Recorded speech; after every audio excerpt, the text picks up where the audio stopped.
Assalamu alaikum dear students, how are you all? Hope you will be fine. Today we are going to start exercise of unit number 7. Open your books dear, page number 66.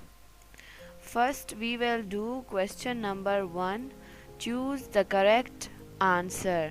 यहाँ पर जो questions दिए गए हैं इनके साथ options हैं, उनमें से जो टिक ऑप्शंस होगा उनमें से जो टिक ऑप्शन है उसको हमने सर्कल करना है।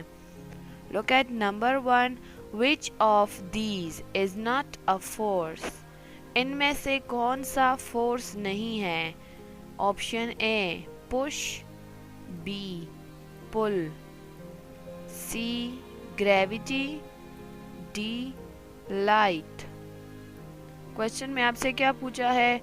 इनमें से कौन सा फोर्स नहीं है? पुश धक्का देना, पुल खींचना, सी ग्रेविटी कशिश शकल एंड डी लाइट रोशनी। फोर्स इनमें से कौन सा नहीं है? Push, pull, gravity and light. Light को देखे, लाइट रोशनी है, इसमें फोर्स का कोई भी काम नहीं है। पुश, पुल और ग्रेविटी ये तीनों फोर्सेस हैं। सर्कल करें ऑप्शन डी को। Number 2, which of these can a force do. इनमें से कौन सा काम फोर्स कर सकता है? Option A change the shape of something, किसी चीज़ का शेप चेंज करना। Be slow something down, force की वजह से कोई चीज़ स्लो होती है, उसका स्पीड स्लो हो जाएगा। सी स्पीड समथिंग अप, या कोई चीज़ स्पीड अप होगी फोर्स की वजह से वो स्पीड अप होगा। Option D all of these, ये सारे काम फोर्स की वजह से होंगे। इनमें से कौन सा ऑप्शन ठीक आता है? Option D all of these, ये सारे काम फोर्स की वजह से होते हैं। शेप भी चेंज होता है, कोई चीज़ स्लो होता है या स्पीड अप होता है, ये सारे फोर्स की वजह से होते हैं। Circle option D. Number 3, the force present when to surfaces रब टुगेदर इज कॉल्ड। वो फोर्स जो टू सरफेसेस के मिड में होता है जब हम उनको रगड़ते हैं। जब हम दो सरफेसेस को एक साथ टुगेदर एक साथ रगड़ते हैं, उसमें जो फोर्स होता है उसको क्या कहते हैं? Option A friction, B fraction, C gravity, D wind. Two surfaces को जो हम रब करते हैं उसके मिड में जो फोर्स होता है उसको क्या कहते हैं? फ्रिक्शन, फ्रैक्शन, ग्रेविटी या विंड। ऑप्शन बी फ्रिक्शन उसको कहते हैं। Circle option B. Number 4, cycling faster creates a force that will make a bicycle. जब हम तेज साइकिल चलाते हैं तो वो फोर्स की वजह से बाइसाइकिल क्या होगा? Option A slow down, B speed up, C change shape, D stop. जब हम तेज़ साइकिल चलाएंगे फोर्स की वजह से तो वो बाइसाइकिल क्या होगा? जब हम तेज़ चलाएंगे तो वो स्लो डाउन होगा, स्पीड अप होगा, उसका शेप चेंज होगा या वो स्टॉप होगा। जब हम उसको तेज़ चलाएंगे तो वो स्पीड अप होगा। Circle option B. Number 5, the force that pulls everything down to the earth is called. वो फोर्स जो हर एक चीज़ को नीचे ज़मीन की तरफ खींचता है उसको कौन सा फोर्स कहते हैं? Option A gravity, B cavity, C wind and D fraction. वो फोर्स जो ज़मीन के अंदर है और हर एक चीज़ को अपनी तरफ खींचता है उसको क्या कहते हैं? ग्रेविटी, कैविटी, विंड या फ्रैक्शन।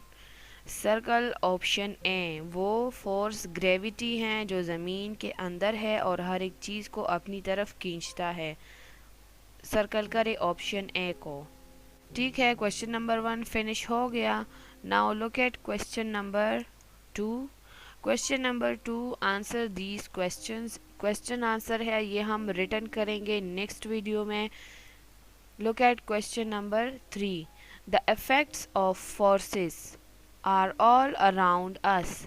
फोर्सेस के असरात हमारे इर्द गिर्द होते हैं। The following paragraph shows some of the effects of forces in our daily life। नीचे जो पैराग्राफ दिया गया है उसमें फोर्सेस के इफ़ेक्ट्स हैं जो हमारे डेली लाइफ में होते हैं। Underline the words that show these effects. उन वर्ड्स को अंडरलाइन करें जो इन फोर्स के इफ़ेक्ट को शो करता है। मीन जहाँ पर फोर्स यूज़ हुआ है उन वर्ड्स को हमने अंडरलाइन करना है, ठीक है। Sara and Usman were waiting for ripe mangoes to drop. Sara और उस्मान इंतज़ार कर रहे थे कि पक्के आम गिर जाएं। अब इसमें कौन से वर्ड में एक्शन हुआ है या फोर्स यूज़ हुआ है? ड्रॉप।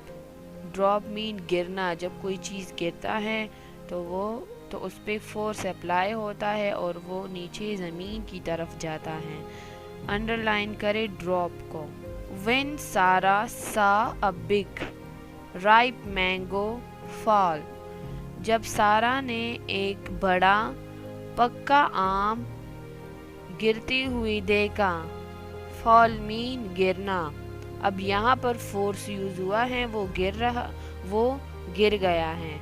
यहाँ पर वो इंतज़ार कर रहे थे कि वो कब गिरेंगे। अब यहाँ पर फॉल गिरना, वो गिर गया है वो आम।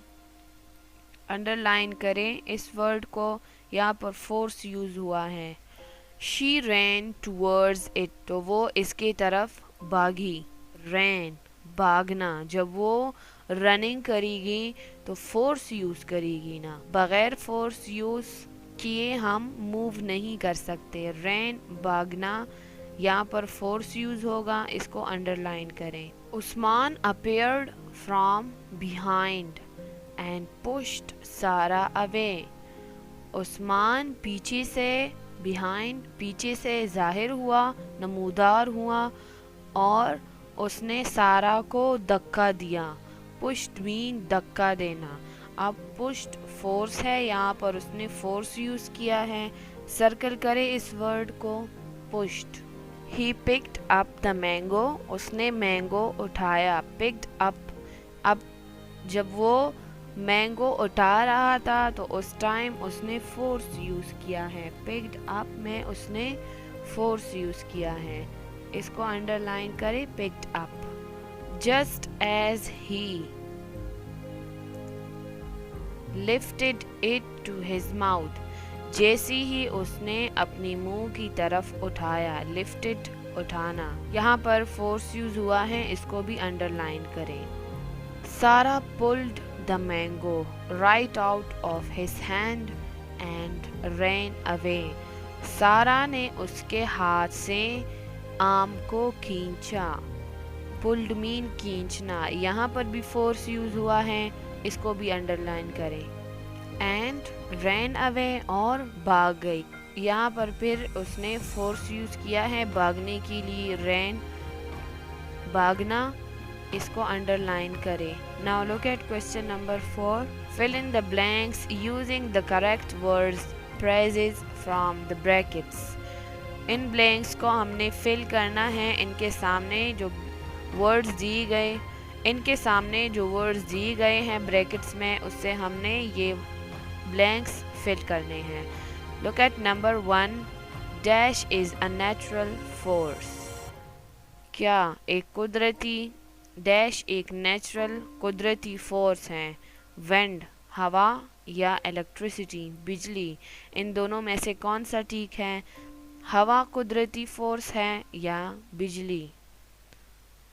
विंड नेचुरल फोर्स हैं और इलेक्ट्रिसिटी बिजली डैम में ह्यूमन बीइंग्स बनाते हैं डैम्स में, ठीक है। ये नेचुरल फोर्स नहीं है, इसलिए यहाँ पर राइट करें wind. Number 2। A horse cart moves due to the force produced by the dash, एक हॉर्स कार्ट मूव करता है किसके फोर्स पर, कौन उस पर फोर्स लगाता है जिसकी वजह से वो मूव करता है, कार्ट उसके पीछे जो गाड़ी लगी होती है हॉर्स के पीछे, या हॉर्स उसको खींचता है। हॉर्स कार्ट किसकी वजह से मूव करता है, गाड़ी की वजह से या हॉर्स की वजह से। हॉर्स की वजह से, क्योंकि हॉर्स के पीछे जो कार्ट लगा होता है उसको हॉर्स खींचता है। ठीक है, फोर्स हॉर्स लगाता है, कार्ट उसके पीछे होता है, वो उसके पीछे पुल होता है।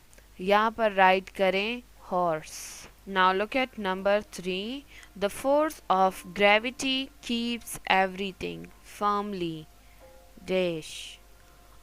फोर्स ऑफ ग्रेविटी जो ज़मीन के अंदर है वो हर एक चीज़ को मजबूती से पकड़ के रखता है। कहाँ पर, ऑन द ग्राउंड ज़मीन पर, या इन द एयर हवा में। ग्रेविटी कहाँ पर होती है, ज़मीन में या एयर में। ऑन द ग्राउंड ज़मीन में, या इन द एयर हवा में। फोर्स ऑफ ग्रेविटी ज़मीन के अंदर होती है और वो उसने हर एक चीज़ को पकड़ा हुआ है।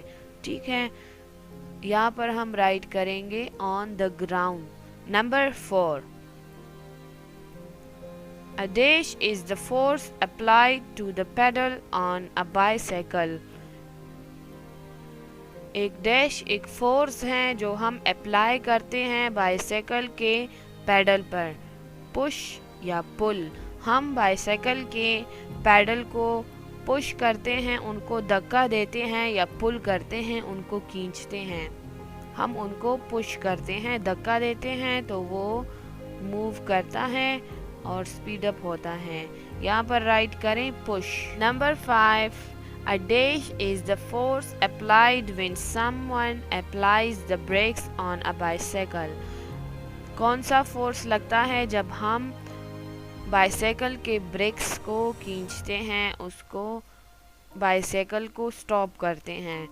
ब्रेक पर कौन सा फोर्स लगेगा, पुल उसको खींचेंगे, या पुश उसको हम धक्का देंगे। यहाँ पर राइट करें पुल। Number 6, when the brake pads rub against the wheel dash slows the bicycle down। जब ब्रेक पैड्स व्हील के साथ रगड़ते हैं, रब होते हैं, तो बाइसाइकिल स्लो हो जाता है।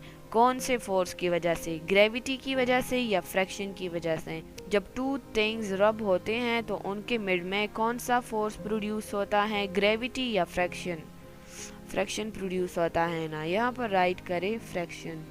ठीक है, ये हमने क्वेश्चन नंबर 4 भी कर लिया। नेक्स्ट वीडियो में हम क्वेश्चन आंसर स्टार्ट करेंगे।